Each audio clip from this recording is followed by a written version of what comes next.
खड़ी होती दिखाई दे रही है, क्योंकि ओपी राजभर कह रहे हैं कि सब हम भी मैदान में हैं।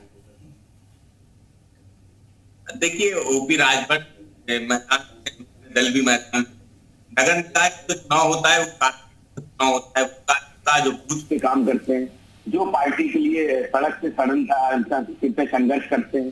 तो हम ये जो चुनाव है, ये हमारे समाजवादी पार्टी हो या कोई दूसरा दल हो, सब जानते हैं कि ये कार्यकर्ताओं का चुनाव है। और जो लोग बूथ पे काम करते हैं, जो पार्टी को मजबूत करते हैं, ये उनका भी चुनाव है। और जब हम मेयर का चुनाव लड़ते हैं, नगर या नगर पंचायत का अध्यक्ष का चुनाव लड़ते हैं, तो उसमें भी समाजवादी पार्टी के जो है या दूसरे दलों के जो कार्यकर्ता नेता हैं, वो ही चुनाव लड़ते हैं। हम ये कहना चाहते हैं कि समाजवादी पार्टी की तैयारी नगर निकाय के चुनाव में और दलों से कहीं बेहतर है, कहीं आगे। हमने सबसे पहले अपने प्रभारी पूरे उत्तर प्रदेश में उनको नियुक्त कर दिया था। हम जो तैयारी हमारी है वो दूसरों से आगे है। हमने बूथ पे काम किया है। हमने सबसे पहले। क्या आप मुद्रा लोन के लिए दर्जनों बैंक जाकर थक चुके हैं? आसानी से 10 लाख मुद्रा लोन कैसे प्राप्त करें सीखना है तो फ्रीडम ऐप को अभी डाउनलोड करें। जो प्रत्याशी हैं उनके चयन के लिए हमने आवेदन मांग लिए हैं। हम उन पर उनको शॉर्टलिस्ट कर रहे हैं। तो कोई भी दल आए, चाहे बसपा आए, चाहे भाजपा आए, या कांग्रेस आए, या ओपी राजभर भी आए, हम समाजवादी लोग तैयार हैं, हमारे कार्यकर्ता तैयार हैं और उत्तर प्रदेश की जनता तैयार है।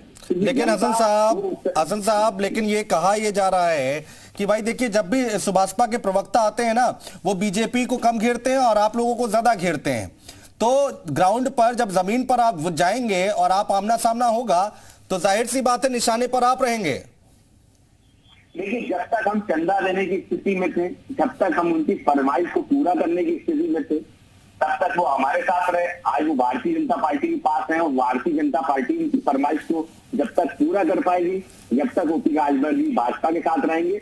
वो कब किसके साथ रहेंगे ये चंदे पर डिपेंड करता है कि कौन उनको कब तक अपने साथ रख सकता है।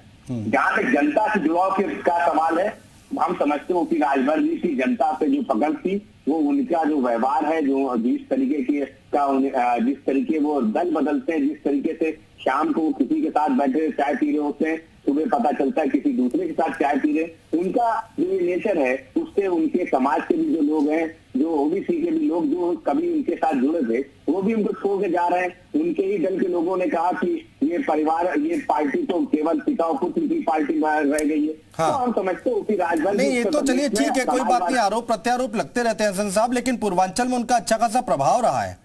उन्होंने कहा है कि भाई देखिए, समाजवादी पार्टी अगर हमारी सुन लेती तो अभी ये जो उपचुनाव हुआ आजमगढ़ का, वो ना हारते। हमने तो दिनों रात करके एक मेहनत की, पूरी मेहनत की है।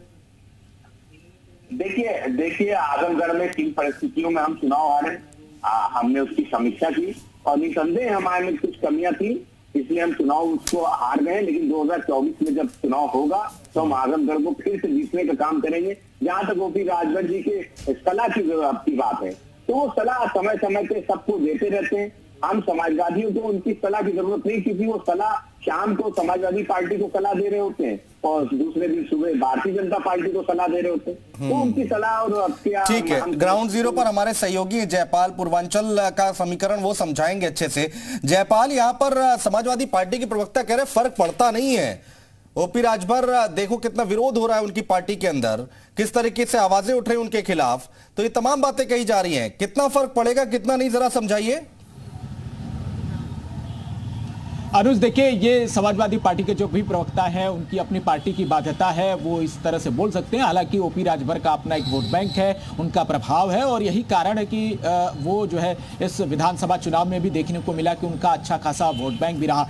तो प्रभाव तो पड़ेगा, इससे कोई इनकार नहीं कर सकता। और जो समाजवादी पार्टी है या फिर कांग्रेस है, बसपा है, भाजपा है, इनके वोट बैंक पर प्रभाव पड़ना तय है, ये मान लें। और उसके बाद अब ये भी देखना दिलचस्प होगा कि चूंकि ये नगर निकाय का चुनाव है, तो ओपी राजभर क्या कुछ तैयारी करके आते हैं, किस तरह से अपने उम्मीदवारों को उतारते हैं यहाँ पर, क्योंकि यहाँ का जो चुनाव होता है वो बाकी चुनावों से थोड़ा सा अलग होता है। शहर के अपने मुद्दे होते हैं, गली मोहल्ले के मुद्दे होते हैं।